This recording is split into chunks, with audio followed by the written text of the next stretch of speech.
রাত আইছে দেখি সন্ধ্যা হয়েছে, এটা রাত তো আইছে, কিন্তু রাতটা বানাইলো কে? রাতটা বানাইলো কে? গ্রামের সুন্দর একটা বিল্ডিং দেখলে দেখা মাত্র মানুষের ব্রেন মালিকের দিকে যায়।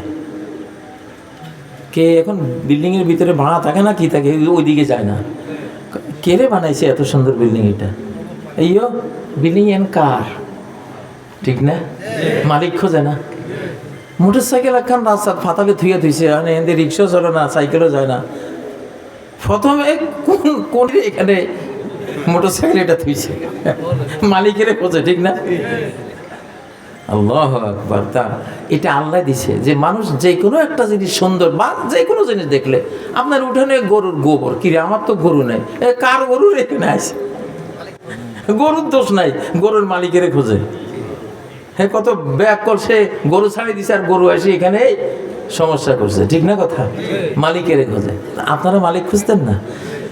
অবিকাম সেইনা, এই সন্ধ্যাটা, এই সাঁঝের বেলাটা রাত দিয়া হয় নাই, তোমাকে দিয়া হয়েছে আল্লাহ, শুধু তোমাকে দিয়া হয়েছে, শুধু তোমাকে দিয়া। এটা আমার বিশ্বাস, এই রাতের স্রষ্টা তুমি গো আল্লাহ। অবিকানাহিয়া, আর আমি অক্সিজেন লাগে বাঁচার জন্য, পানি লাগে বাঁচার জন্য, খাবার লাগে বাঁচার জন্য, ব্লাড লাগে বাঁচার জন্য, প্রোটিন লাগে, vitamin A, B, C, D, কত কত কিছু লাগে।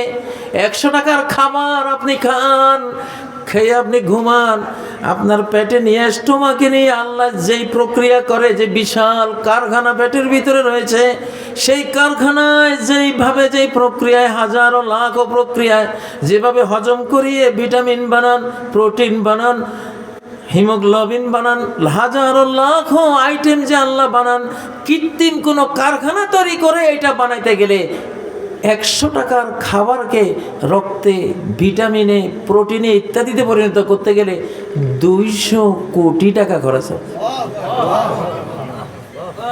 কমপক্ষে কত?